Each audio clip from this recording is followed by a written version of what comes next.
So why did Adam even get punished when he wasn't the first one to eat the fruit? I'm Bridget Stair, and we're going to ask that question today on The Root at 5.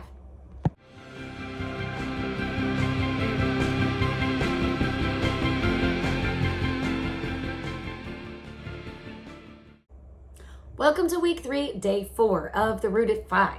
We are in Genesis 3, verses 14 through 19, which means we're actually reading our memory verse today. However, our memory verse is in the New Living Translation, and today I'm going to actually be reading through the ESV. So it's kind of cool. You're going to get to hear it from another translation, and we're going to really focus on that as well through our deeper dive. So Genesis 3:15, and I will cause hostility between you and the woman, between her offspring and your offspring. Sorry, reverse that. Between your offspring and her offspring. He will strike your head and you will strike his heel. I'm almost there. Genesis 3:15, and I will cause hostility between you and the woman, between your offspring and her offspring. He will strike your head and you will strike his heel. Now, we're going to learn today that that verse is actually when God is speaking to someone specific. So let's get into it and see who God was talking to when during that memory verse. Okay, so we will start off with verse 14 and 15. The Lord God said to the serpent, because you have done this, cursed are you above all livestock and above all beasts of the field. On your belly you shall go, and dust you shall eat all the days of your life. I will put enmity, so they use the word enmity there, between you and the woman, and between your offspring and her offspring. He shall bruise your head, and you shall bruise his heel. So my first question, what does the word enmity mean? What do you think that means? And you can use our memory verse to kind of help you out. What do you think the word enmity means? And question 2, verse 15 that we memorized this week is a prophecy about Jesus, the coming Messiah, our Redeemer. What does this let you know about God's character?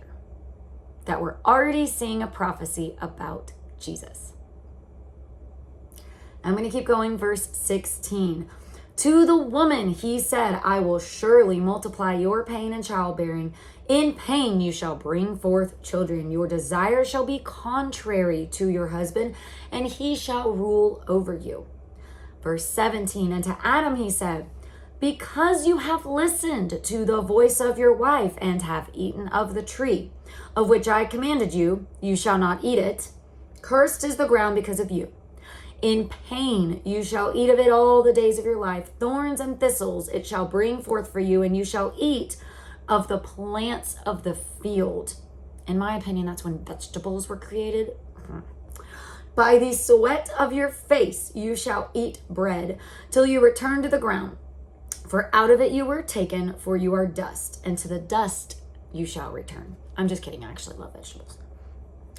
Okay, question 3.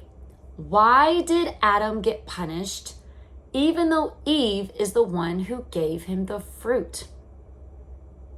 And God specifically gives a reason. Question 4. Think back to what I read. What was the serpent's punishment, Eve's punishment, and Adam's punishment? You might need to pause this and talk about that amongst yourselves. And question 5, this will cause some good debate and some fun discussion. Which do you think is the worst punishment and why? I already know my opinion, but it probably has something to do with my gender. And for my deeper dive, what would be really cool in light of Genesis 3:15 is to do a deeper dive into the lineage of Jesus, which you will find in Luke 3, verses 23 through 38. This is the actual lineage through Mary. Now, some people get confused by this because it starts off saying Joseph, okay, and his father. So Joseph, the son of Heli. But if you look at the lineage, Heli is actually Mary's father. So what the Bible's doing is basically saying what Luke is doing is this is Joseph's father-in-law. Joseph's actual dad is Jacob. So I'm going to put a link in there. I found a cool lineage, and you can see that actually both Mary and Joseph are from the line of David. And yes, there was a little bit of intermarrying in there, it looks like, too. So cousins or whatever, but basically not that Mary and Joseph were intermarrying, but back through the lineage, they are both of the line of David, which was also prophesied that Jesus would come from the line of David. So a lot of people debate, well, Joseph wasn't really the real dad. And that's what's cool about Matthew. The lineage is also shown in Matthew 1 through 17, and that's the actual lineage of Joseph. But again, in Jewish culture, it was often okay to put the lineage of the adopted father, which Joseph was Jesus's adopted father, because obviously Jesus was the Son of God. So that's all for day 4, and I will see you tomorrow for day 5.